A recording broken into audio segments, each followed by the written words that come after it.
Hello, everybody. Another day at it. We are here on day 8 of This Is How You Change Your Life challenge. And today we are in the second week of how to do it, and I am super pumped. This is the week of where we are going to go and where we're going to do anything, talking about each of the different aspects. So, I'm super excited. We went through the first week. We got our game plan together. We're putting it together as we speak. Or I've been putting it together, and so are you, hopefully, if you're working along here and this is making some sense. Here, the steps are going to get a lot more practical, I hope, because that first week was really all about just finding your why on everything, right? And I realized actually probably best if I put some like actual concrete assignments down so everybody can follow along. But a lot of it is just asking questions and then answering that to yourself. Then obviously if you want to go in deeper, you can work with me. Check out the 7 Steps to Mastery course. The pre-sale is going on. What is it? It doubles up the price, or rather it's not going to be half price anymore after April 2nd. So get in on that if you want to. But yeah, here we go. We're starting it. Super excited. So today we're talking about where joy comes from, right?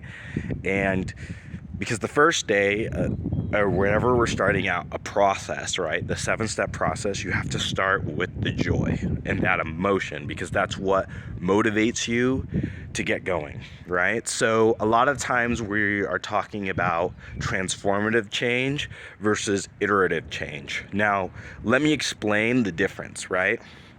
Most people in life have been, especially in the United States. The United States, because we've been raised to be in boxes. A lot of the times the education is very like secular and very trapped in a certain way of thinking.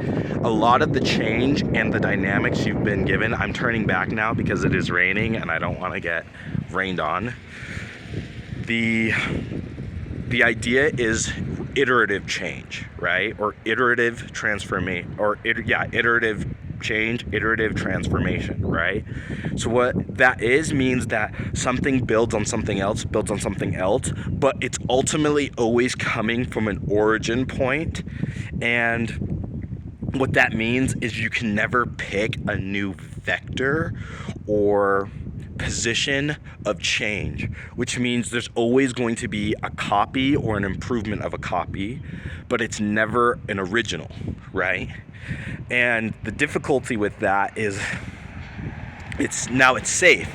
There's reasons we do it, because it's safe, it's well understood, as well as it's very easy to apply, right? This is what made very good factory workers. This is what makes very good like lawyers, like people who know how to like take care of things and really dice things out.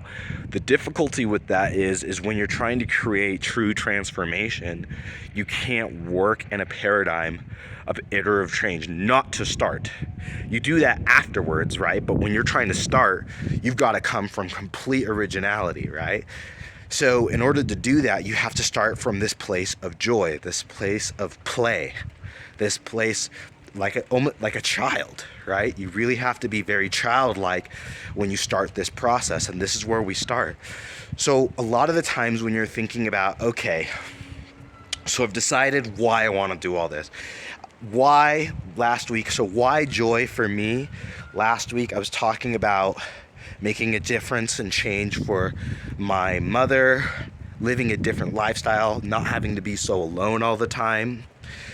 A lot of these reasons were my why, right?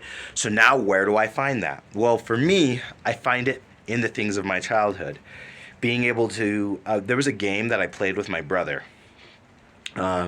We've played this video game called Super Smash Brothers on the Nintendo 64. So that's dating me a little bit. That's like 5 or 6 generations of Super Smash Brothers, right? So that's a really long time ago. And so we played that game, and we played another game on top of that game, where basically we would pretend the characters were in a sitcom. And it started out in the game, but then later on, my brother and I stopped playing with the Nintendo 64 entirely. And we created an entirely fictional universe using these characters and their different franchises, and they would talk and interact with each other like it was a sitcom. Because my brother and I grew up watching a lot of sitcoms, because daytime television back in the day, we didn't have on-demand entertainment, so we just had to watch what was on TV. And most of the time what was on TV was like Seinfeld, Caroline in the City, The Drew Carey Show, Spin City, News Radio, Frasier, right? Cheers, all these different sitcoms, Mama's Family. I grew up watching so many of these daytime show sitcoms, right? Roseanne. Oh my gosh, there's a ton I watched. Step by Step. What's that? Really, really big. Full House. Like, there's a ton of them. We just grew up. Boy Meets World, right? We just watched so many of these comedies, like so many television shows. Because my mom, she's a single mom. She had her own business. She was also a professor, so she was really busy. So we were pretty much raised by this television.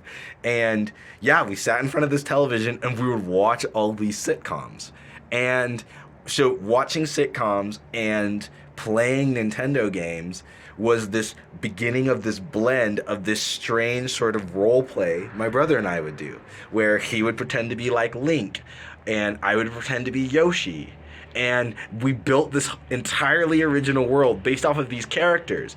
Now, you might say this was this was the difference between iterative transformation, because we took two things that were completely unrelated. Like, it started with just this idea of sitcoms and then Nintendo games. But then it became something entirely different and entirely new.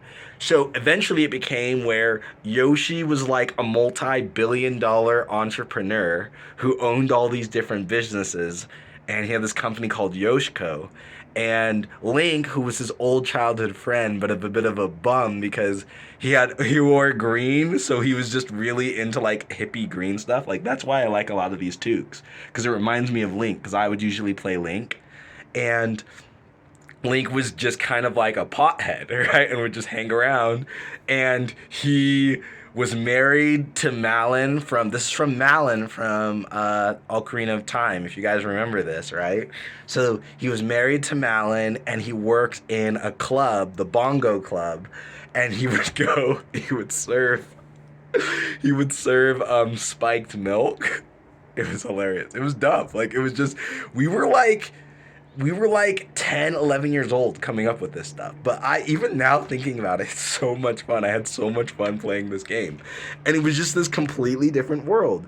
And Mario is like this legendary character who only made brief cameos because he was always off like doing this amazing thing, like climbing the highest mountain in the universe and going into the deepest seas. And he was like this great adventurer who would bring back gold and stuff. And he and Luigi would come in and out, and Luigi would show up more than Mario. And Mario was always just this very special treat that we would have. We wouldn't bring him in every time. And this is something my brother and I would do when we were bored, right? And this is what creativity looks like, because we had video games, but when we got tired of playing Smash Brothers, when we got tired of playing or watching sitcoms, we blended the two and we created this game, and we played it probably for a good 2 years, and we got really, really involved. We started involving like PlayStation characters, so like Cloud Strife from Final Fantasy VII got involved, and it was just this huge multiversal fan fiction mess role play between these two little black kids who were bored, right? And I was like 10, 11 years old. He was like 11, 12 years old.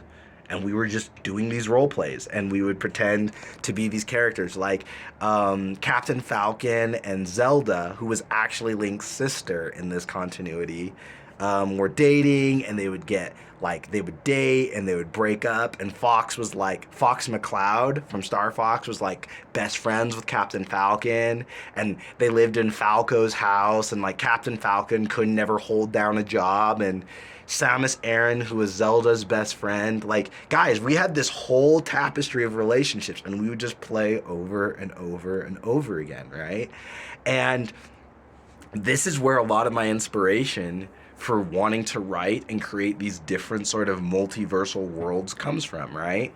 And once you take that into like sort of the idea of my professional pursuits and wanting to help others, this is where my joy comes from. And it's being able to do this in a really distinguished way, because you have to be educated. You can't just be dumb and try to create this network of story as well as make it into a viable business, make money, and do that. But that's, for me, that's where my joy comes from, right? And so my goal is to help push that out into the world, not push it out, but to invite the world into that, right? And to plant that out. And obviously I can't take trademark characters from Nintendo and do that, but the idea is I can take my own characters that I create that come from all these different worlds and create an environment where they come together. And that's my ultimate goal, and being able to do that with my writing. But then I also want to be able to do that with the way I teach my courses, the way I invite people onto my brand. And I came up with a really, really interesting idea of how to do that. And the first few weeks of this, if you guys look at my webinar and the game, everything, I was trying to explain to people what I was doing, and nobody was getting it. Like, I was trying to explain it and nobody was getting it. And so now I'm committed over the next 5 weeks to just showing you guys what I'm talking about and how it works and how it can be used not only for entertainment, but also for education, for brand building, for building a business, social media. And it's the foundation for the communication module that I created, the game that I've been doing in the Onyeabor Raising Project, which will really going to take off once I solidify the whole business model. So that's where my joy from all this comes from. That's why I know it's uniquely mine, because it starts in the childhood origins of doing that kind of stuff with my brother, but now is really going to take off into something I'm really going to build my life around, and want to be able to fund and just go into all this stuff. So that's where my joy is, right? And it's those types of memories and being able to have more moments like that, hopefully with my brother, but also share that with others, like my wife, my kids, and being able to have that kind of fun again just within my mind. Because remember, that's where joy starts. It starts within the mind. That's the first step, guys, of getting over your ego, getting over yourself, is finding joy within your mind. And then after that, it'll translate into the world. So that is where joy comes from, the origin of joy. Look into your childhood memories that gives you joy and start within the mind. That's my advice. Now it is raining. I have a bunch of writing to do. I'm going to be posting a tutorial on the Prolific channel. Look for that. I'm going to see if I can put a card up on this video later. So yeah, hopefully there'll be a card here at the end. There'll be a tutorial on how I use AI to write my books. I'm actually writing the next book of Eliza and The Author. This is not the one that's coming out. This is going to be the second story of that. But my goal is to make 7 of these books and release them, all 7, within the year. So I'm going to show you how I'm beginning to write and using ChatGPT to help me write that. But ultimately, it's still an author's creation. But I'm going to show you guys how I do it. So check that out on the Prolific channel. You can click down on the link below to go link over to the channel. I'll put, there's going to be something here in the box. You'll see it there to click on and see that again. As well as like, subscribe, comment, ask any questions if you want to know more about sort of the philosophy as well as the course that I'm doing. And so really, I'd just like you for the assignment. So let's do the assignment. The assignment, place down in the comments below, what is a childhood memory that gives you joy?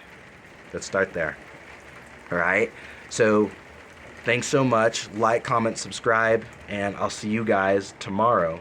Well, actually, I'll see you tonight when I do my end of day report. But then, yeah, tomorrow is going to be the next teaching or the next step of the 35 for Life challenge. Stay happy, stay healthy, and remember, stay calm. It's just a game.